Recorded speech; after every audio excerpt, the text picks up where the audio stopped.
Hello everyone, welcome to High Playing Games. My name's Simon and this is Crest, a religious simulator. Disclosure up front, the developer sent me a copy to take a look at. It's very much in early access, although it seems to have been in early access for quite a long time, coming at the 2-year mark, if not just beyond. We're on version 0.46 at the moment, which has had quite a big update happen to it. This is for I suppose this game is for fans of people who enjoy things like Populous, and the like, where you're an indirect god simulator, where you can give people rules and regulations for them to follow. Whether they actually follow them or not is a very interesting fact indeed. There's a couple of real nuances in play here with this game that I really like. The game is very slow paced, so don't expect action and explosions and everything everywhere, and it's a thoughtful one. So I want to go through the tutorial because I think it explains things quite well and things come up quite naturally, and I can explain the process of how this game works as we go through the tutorial at the beginning. Then what I'm going to do at a later date is upload a video of something slightly further on down the track where I've played for a few hours on a certain town, and if I've survived then I'll show you kind of where that goes, because I think for me the big thing with this game is that it's in early access. There's a lot of potential, but we're not quite there yet. In the beginning, all was water. In this endless ocean, you awoke, alone. Slowly, many small worlds formed around you. Some hosted empty vessels that reminded you of yourself. You named them humans. They look to you for guidance and purpose. When you communicate with them, they only see a shadow of your true self. They take your words as their own. Their interpretations mold and reshape your form. They will redefine what is right and what is wrong. Your vessels are ready to take on the world. How they fare is up to you. And the key phrase in all of that is redefining what is right and what is wrong. And it takes a while to get to it in the tutorial. We'll show you kind of how the world works and stuff like that first. But this whole game's kind of premise that it's pushing forward is that your followers, because they have free will, can reinterpret and twist the types of things that you have asked them to do to suit their own purposes and gains. And it's very timely in a world that is increasingly full of noise and fear. I think that this kind of game mechanic is the way how this game has gone down, and that's what makes it really intriguing as a game concept to play and enjoy. So every world is randomly generated. Let's get that one out of the way as well. Although to be fair, every time I have played it has always been 3 separate islands. They look and feel differently, but it's always 3 little mini islands that you play as. So in Crest, you are a god giving commandments to followers to give them goals towards survival. Your commandments are final, however your followers have the free will and can choose to listen to your words or not, as I was saying. In Crest, death is permanent. Your legacy will end when all your followers are dead. Wah, wah, wah, wah. It's a very simple thing. So here we are at Turtle Thicket. There's our lovely little island here. And if we zoom, our town. If I zoom out, we've got a whole island, complete with weather for us to play with, and you've got a little map over here as well, so you can click on to different parts and see kind of what's going on out there. And we'll just try and zoom back in again on our own little world. I'm not a fan of the twisting around stuff. It feels like the axis is a bit wrong for me, and I find it quite frustrating to use the right mouse button to twist and zoom around. But yeah, anyway, so let me just zoom into that. So the first thing I'm going to show you is how you give commandments, which is done through the word tablet.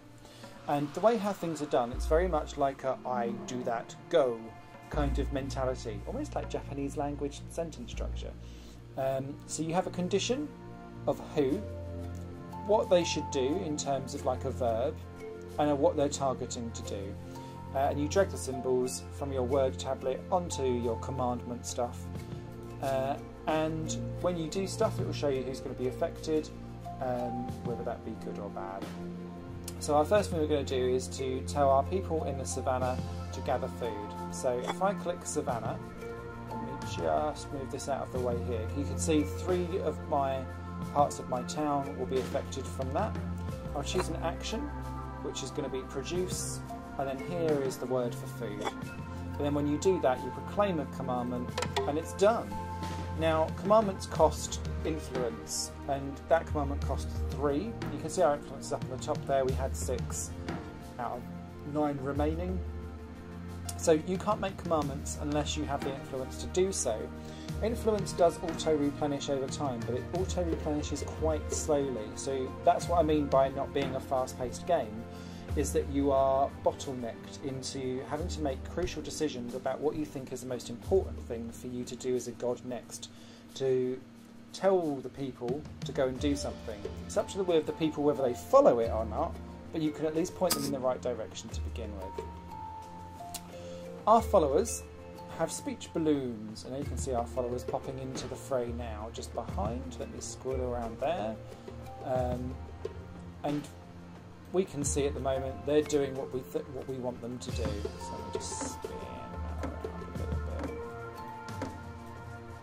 So there's our little followers. Hello guys. So they're currently making some food. I love the low polygon effect in this game. I think it suits the game really, really well. Ecology, as you saw there was something that was going across with some weather. Weather is very interdependent in this game. But also animals and land and things like that, you need to kind of keep the ecology in balance. So make sure that you grow farms or grow land and trees and things like that to feed the animals. Animals will want to feed on humans, but humans will want to feed on animals as well. There is a circle of life involved in all of this. So that's all great. Once you've done a command, you've then got the command tablet for you to keep track of what's going on. And your command tablet has a few different things. So up on the top here, you've got this like bar of life, and however long the commandment's in influence, that will gradually deplenish over time. And when your followers kind of go, nah, screw it, I don't want to follow this anymore, that will have disappeared and gone. And it will be removed because it's no longer a rule that's remembered. Probably like half of the Bible and how it was originally taken into context. That tells you how many towns it is, and you can see when I hover over that, that's our sphere of influence for our town at the moment and everything that it wants to do inside it. There's the commandment itself, so followers living in the savannah produce food. Underneath you also have this thing called associations, and this is like the key twist of things, and it won't come up necessarily at the beginning of this video, but hopefully by the end of it I'll be able to show you something if we're doing well. So people, when they get bored of commandments or want to make something different, either for their own gain or they've just misinterpreted something, you'll get associated things that will happen when people are going to do something. So it might be that actually there's a negative connotation and you'll want to condemn it, or if you're actually like, no, good, other people in deserts can go and get food, you might go, yeah, go and do that. So you bless it, so that will kind of give you their blessing to go off and do things. However, it might be that people in the deserts want to steal the food from everyone in the savannah, and that would be bad, essentially, for your business, so then you'd want to condemn that. So let's just click away from that to keep our UI sorted. Another thing that pops up is something called doctrines. So each city will have its kind of rules and regulations of what it thinks is important to itself as a city. There's 6 different types that will make your citizens slightly more happy and fulfill their needs, essentially. And then when you get into a city itself, each city has its own pop-up, and the city itself will have its own needs of offspring, sustenance, safety, esteem, abundance and fellowship. And they'll have their own points on it, and you can see kind of where we are at the moment. So we've not really achieved very much apart from some sustenance. But what will happen is that will start to colour in over time to see what people crave and what people need, so that they're happy. A need can be survival, essentially.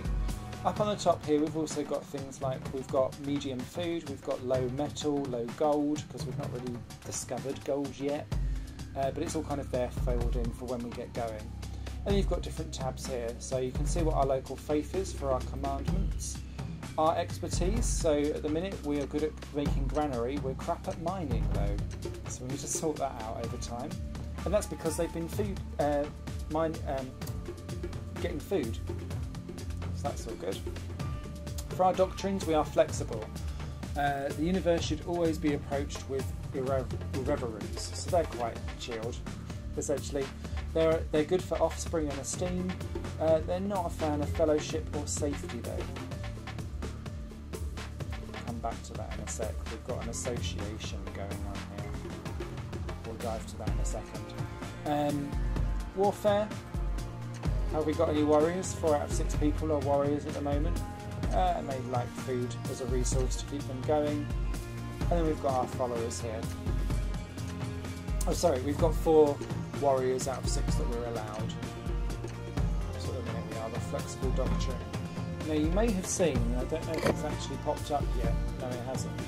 So someone was starting to go off on their own free will, and you saw that their speech mark was not green, it's red. There you go, there's one. So they're starting to think of doing something slightly different. So they're saying people who are in the savannah, let's squeeze in, so hopefully that speech bubble will pop back up again. No, that's annoying. We'll click on a follower in the meantime, if that pops back up again.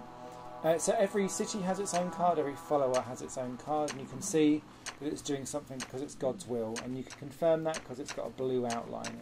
If it starts to do something of its own will, it will turn red. And where it's starting to get associations and think for itself, it's kind of like that pink in the middle that we saw before. This follower needs abundance and sustenance for it to be happy, so that's fine. The last thing that we've got over here is the calendar with B. Now, time moves at a quite slowish pace, which is good because it gives you time to think. Time also refills your influence, as you saw at the top there. We've now got an influence of 10 because we've grown more people, which is good. I think. Or did we have 10 to begin with? I can't remember. But it's quite handy for seeing what's coming up. So in the rainy season at the minute are 4 periods in a cycle. Then we've got sunshine for 4 periods as well.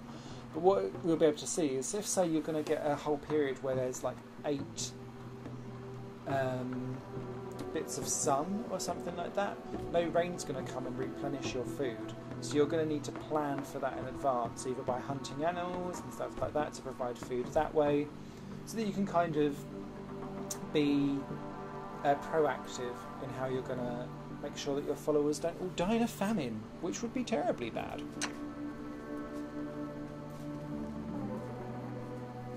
So, as stuff goes on, you also have something called a chronicler and an advisor as well, but we'll dive to that in a second. Your chronicler tells you exactly what's been going on in your world, and here he is. He reminds me of the guy from Journey, only like evil because he's pink and red. And what will happen is the chronicler, over the time of your cycle, this will develop into like a little snail thing here, and you'll start at the beginning. So people set out to create their new civilization. Nature rejoiced because the rain season began, so that was good. We wrote a commandment. 0 out of 1 cities liked it. So no one liked the fact that I told people to go and farm. Your followers liked to farm during this period because that's all that they've done. Most of your followers spent their time farming. So not exactly exciting at the moment, but it will chronicle exactly what's been a good thing to happen, what's been a bad thing to happen, who's died, who's not died, that kind of stuff. Very interesting. So, we are going to write a commandment for people to reproduce. We're going to do that by doing people in the savannah produce birth or babies. We've got plenty of stuff, so we'll get that there. And then our followers will eventually start to make some love in time, baby. And there you can see, look, they're changing their commands and going across. So if I click on this guy, we're reproducing because it's God's will. It's almost like they're Catholic. And there we go, he goes off on his little reproduction dance. and someone will join him in some point when they've decided that they're going to. There we go, this person's now decided they're going to have babies as well. So they'll probably join the other person, and then that will create a newborn bubba. As you can see though,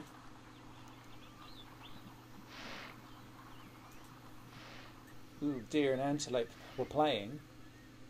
Filth.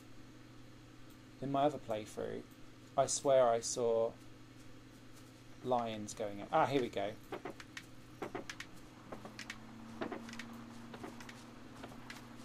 They're having a threesome. Jiminy crickets. Filth.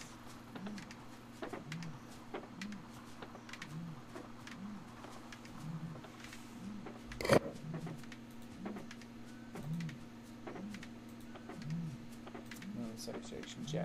Now, last time I played this game, when I tried to make a video before, but I got a bit sidetracked. Essentially, everyone just kept on reproducing babies, and they didn't want to do anything else, which I found quite funny. And so I ended up getting into a food crisis because there was too much of a population, because people didn't want to stop shagging each other and having babies. And so when I was telling them to go out and find new land and find new things and get some food and stuff like that, and produce fish, essentially, so that we could feed ourselves. They didn't want to, because they were too busy having sex all the time, so it needs to be cold at some point. So, each person can have up to 3 children. They stay on their food tree until they're grown-ups and can move out. And another, like, little mini pod, you can see these pod things here, become their own things. That's the end of the step-by-step tutorial. So on and so forth. So that person's going off to do their own free will. Now, what is it that they want to do? So they're associated with that thing. We're farming because we want to. So they clearly want to farm, which is great. But it's that free will that kind of makes you go, what else are you up to? So, what have we got here? Children. Oh, that's still the whole savannah child thing going on. So we've clicked on the city.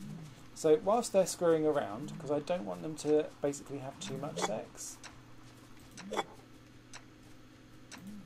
get away, get away. So let's choose savannah people again. Savannah people in the desert. What's our little verb? Destroy, don't destroy. Consume. There we go. Explore the coast. There we go. We've run out of our influence, but what I'm hoping is that some of the people might actually want to go off and explore instead of having sex this time round. And they'll be quite interested in what they want to do. So you've got all of these words here. The stuff that we've not yet discovered, and I'm assuming that over time, as this game comes out of early access and becomes version 1.0 at some point, so you've got war, trade, happy, unhappy, ostrich, hippopotamus. Hippos keep killing people, by the way. Death, ocean, that kind of stuff. So if you wanted to like end game, you could do like everyone in the jungle, destroy death or something like that, and try and just see like what all the magical, weird and wonderful things that people want to do are. And so as you come across things and you grow your influence and more things happen, God, everyone's just shagging in this game. You'll get more flexibility and more weird and wonderful concoctions of things that you might want to do. So we've got that going on. Let's take a look at this. I generally find that when you put up the explore ones, people get bored of those quite quickly, and then they decide things, they like twist it onto their own. They go, explore towns close to home, or something like that, like an equivalent of. So there's our 5 people. They're still making love. Who are you? We're building a farm because it's God's will. So he's still quite happy farming. So is that one. Oh, this one's going off on his own tangent now as well. We're reproducing because we want to. See? Filth. I'm a bit worried about that massive herd of ostriches and stuff like that as well. Generally when that happens. So they just want to screw each other. And there we go, we're exploring the world because we want to. So different people will do different things. So I've got some influence back again. So I think, because our food supply is quite good, let's go for young people.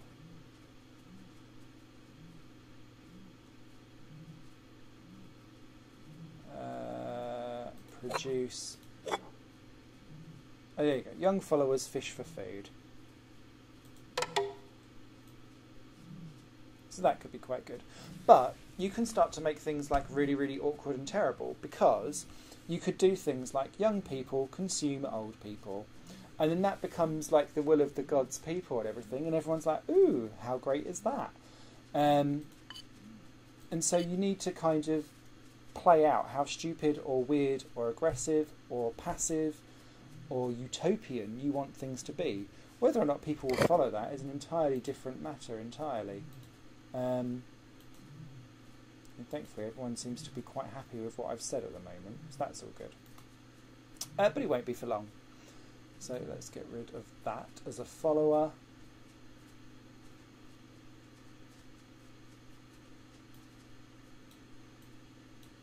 So this game has just had a big update. The big update essentially is about dealing with travel and what people want to do. So beforehand, you were marooned to one island, I gather, because I've only just joined on this game with this update. But as you can see, there is a big old map for us to go and explore, and so people get the ability to travel, to find and explore new places and colonise, basically, to help your situation improve over time, and I love that. I love the low poly effect. I really like the music in this game. The soundtrack is amazing.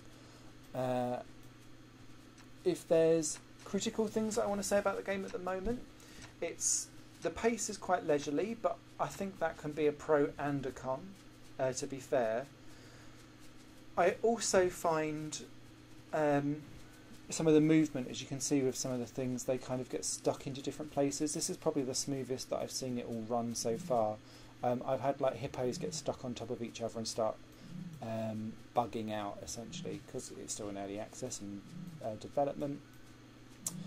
The other big thing that I've found over time is people are very... There's blatantly an algorithm in there where people seem to want to do certain things and be lazy and procrastinate more than anything else. And it begs the question, actually, if you just leave people to go off and do their own things, this game can auto-run itself.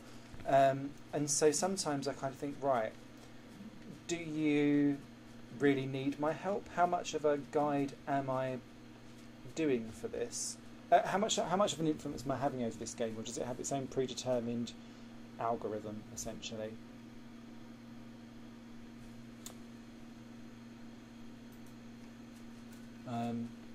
You can see 88% of people are following what I do at the moment. Oh, hello, city relations.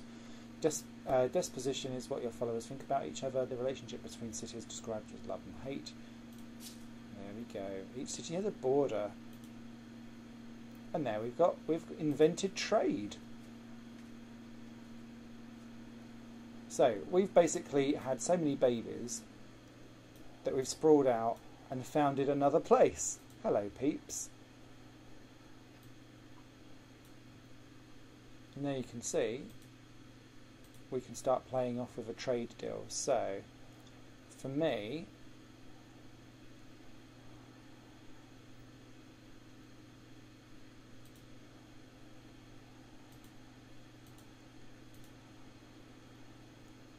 so we're sending food to them.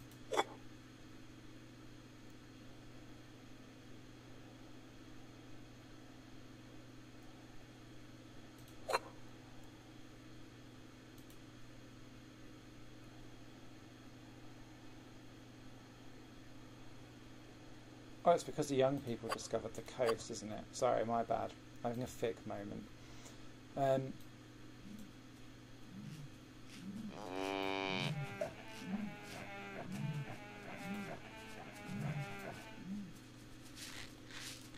we're negotiating trade agreements. Okay.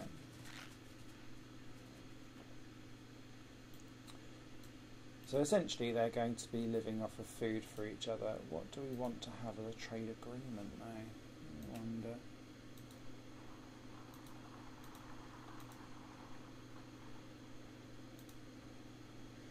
And also I think for the developer, like this specific screen doesn't really help and make sense for me, so I'd like to see that bigger.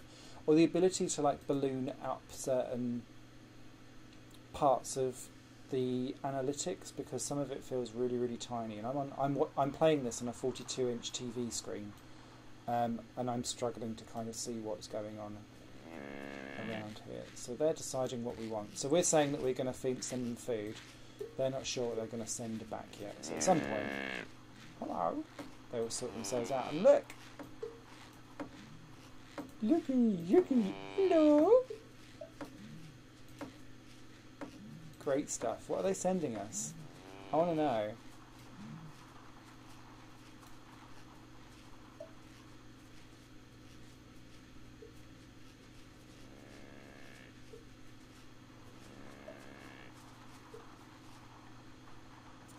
Okay, and then this was the thing that I was waiting for just before I sign off with what's going on. So speech balloons. This means that one of our commandments has been changed, and we can bless and condemn it. And this was the whole thing I was thinking of. I bet it's this one. Yeah, it always is. So followers living in Savannah explore close to schools of fish. So instead of basically going to exploring the coast, they've decided that actually they're only going to go and explore close to where fish is. And I'm quite happy with that, so I'm going to condemn that.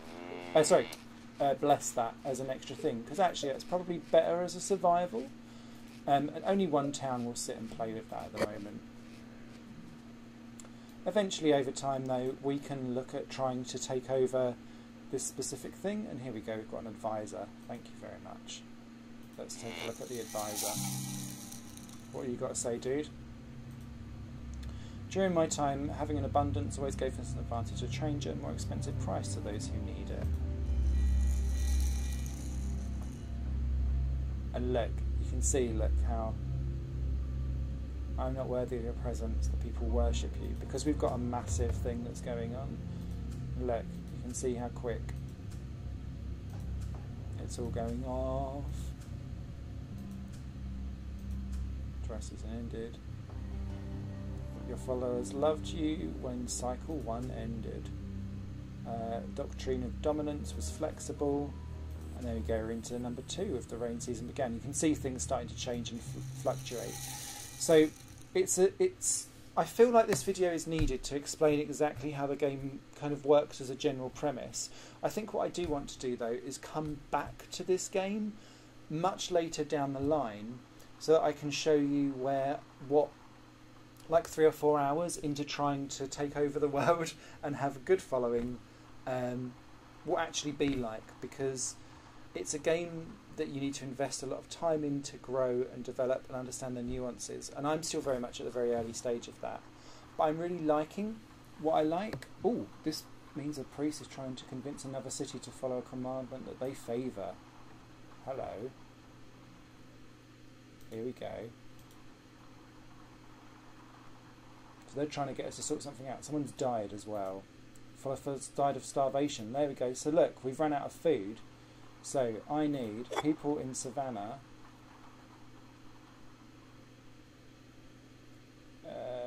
produce food. Go. Because they were too busy having sex and going off and exploring stuff. It's all going horribly wrong. And so that's kind of like the micromanagement side of stuff that you need to sort out and make sure that it works. And because we're giving food to that town, that's not very helpful. So we've got yet another one where we're like, sort this out. But now we've got 2 towns that are following what we're up to. So hopefully there will be enough food coming in from that two-town to help each other, and they'll be able to make trade agreements between each other and sort each other out, so on and so forth. Complex, interesting, just the tip of the surface. And I think that's what Crest really offers, is a really in-depth, if you want to, micro-simulation of how we're going to probably destroy the world in a nihilistic point of view. So I hope that's interesting. I will come back to this in a future video to show you what it's like several hours into the game itself, but I feel like this warranted its own video to kind of go, this is what the game's about. Thanks so much for the developer. I hope that a few different things in watching me play the game and understand how I was playing, understanding concepts, I guess, works. The game now runs very smoothly. I had some initial bugs in the previous release, but it works fine now. But yeah, I feel like the big thing for me is I can't move some of this around. It becomes quite cluttered, but the UI is very small. And so if I was able to expand some of this UI and contract it, almost like mini windows, I think that would improve the usability of this game greatly. Great concept. Looking forward to seeing where this goes. Take care all. Bye!